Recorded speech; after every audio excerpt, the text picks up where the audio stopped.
Telugu audio book ఛానల్కు స్వాగతం. అమరావతి కథలు. సత్యం శంకరమంచి. దూరంగా సారంగధర.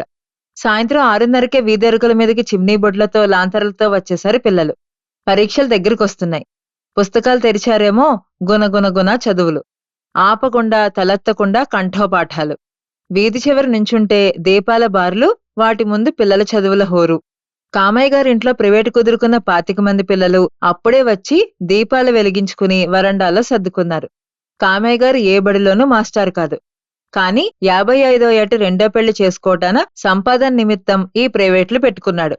పాఠం గట్టిగా చెప్తాడని, బెత్తాలు బాగా విరగటం మూలాన పిల్లలకి భయం ఉంటుందని చాలామంది తమ పిల్లల్ని కామయ్య దగ్గరికి పంపిస్తున్నారు.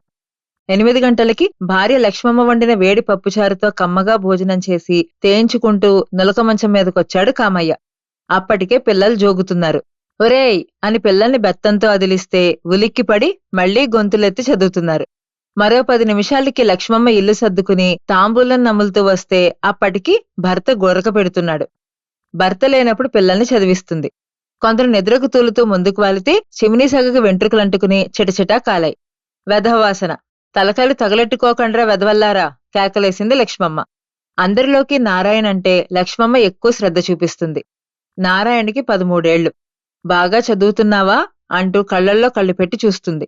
నారాయణకేం చెప్పాలో తెలియక చదువుతున్నానండి అంటాడు బెంబేలు పడుతూ. ఎంతలో మంచినీళ్ల వేళ వచ్చింది.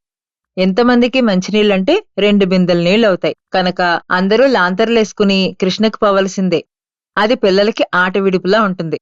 అందరూ బయలుదేరుతుంటే లక్ష్మమ్మ నారాయణ్ణి ఆపి, చీకట్లో పురుగు పుట్ర ఉంటుంది, నీకు మంచినీళ్ళు నేనిస్తాలే అని చేయి పట్టుకు ఆపి గ్లాసెడ్ నీళ్ళిచ్చింది. నారాయణకి పిల్లలతో వెళ్లాలని సరదా. ఆ గ్లాసెడ్ నీళ్లు తాగి ఇప్పుడే వస్తా అని పరుగునొచ్చి పిల్లల్ని కలుసుకున్నాడు. వీళ్లతో పాటు వీధిలోని పిల్లలు కూడా చేరారు. దీపోత్సవం కృష్ణకు బయలుదేరినట్టు దీపాలు పిల్లల కేరింతలు. కృష్ణలో దోసిళ్ల కొద్దీ నీళ్లు తాగారు. నీళ్లు ఒకళ్ళ మీద ఒకళ్ళు చిమ్ముకున్నారు. పాటలు పాడారు. ఆటలాడారు. కేరింతలు కొట్టుకుంటూ తిరిగొచ్చి దీపాల ముందు కూర్చుని పుస్తకాలు విప్పారు. అరగంట గడిచిందో లేదో ఆవులింతలు. 9 పడుకోండి అనగానే దీపాలు ఆర్పేసి పక్కలు పరిచారు పిల్లలు. నారాయణ పక్క తన మంచం పక్కన వేసుకోమంది లక్ష్మమ్మ. పక్క వేసుకున్నట్టే వేసుకున్నాడు గాని నారాయణకెందుకో భయమేసి పక్క వదిలేసి మిగతా వాళ్ల పక్కల్లో దూరి సమస్యలు నిద్రపోయాడు. తెల్లవారుజామున 4 గంటలకి గంట కొట్టినట్టు లేచాడు కామయ్య. పిల్లలందర్నీ నిద్రలేపాడు. మేస్టారు అరుపులకి నిద్ర వదిలిపోగా దీపాలు వెలిగించారు. మళ్లీ గునగున చదువులు సాగాయి. దూరంగా సారంగధర వీధి భాగవతం వినిపిస్తోంది. ఆఖరంగం జరుగుతూ ఉండాలి. పిల్లల్ని చదివిస్తూ ఉండవే అంటూ కామయ్య చెప్పులు వేసుకుని కర్ర పుచ్చుకుని వీధి నాటకానికి వెళ్లాడు. దూరంగా నన్ను వదిలిపోకురా సారంగా నారంగా అంటూ చిత్రాంగి పాట వినిపిస్తోంది. లక్ష్మమ్మ జోగుతున్న పిల్లల్ని అదిలిస్తూ నారాయణ దగ్గరకొచ్చి కూర్చుంది. దగ్గరగా కూర్చుని బాగా చదువుతున్నావా అంది. భయం భయంగా తలూపాడు నారాయణ. మీద చెయ్యేసి రేపు మధ్యాహ్నం రా కాజాలు పెడతా అంది. సరే అన్నట్టు తలూపాడు. మీద వేసిన చెయ్యి బరువుగా ఉంది నారాయణకి. లక్ష్మమ్మ నారాయణ వీపు మించి చేయి తీయలేదు. నారాయణకి మనసు పాఠంలోకి పోవటం లేదు. ఎంతలో తెలతెలవారటంతో కామయ్య వచ్చేశాడు.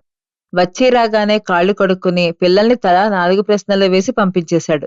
నారాయణ ఇంటికొచ్చి ముఖం కడుక్కుంటున్నాడే గాని మనసంతా చికాగ్గా ఉంది. పంతులమ్మగారు తన వైపు చూస్తున్నప్పుడల్లా తనకు ఎక్కడలేని సిగ్గు, చేయి పట్టుకు పలకరిస్తే భయం. ఆ భయం అలాగే ఉండిపోయింది. వంటింట్లోకొచ్చి చద్ది తింటుంటే నారాయణ మేనమామ 4 పెద్దలతో పక్క ఊరు నుంచి హుటాహుటిన బయలుదేరొచ్చాడు.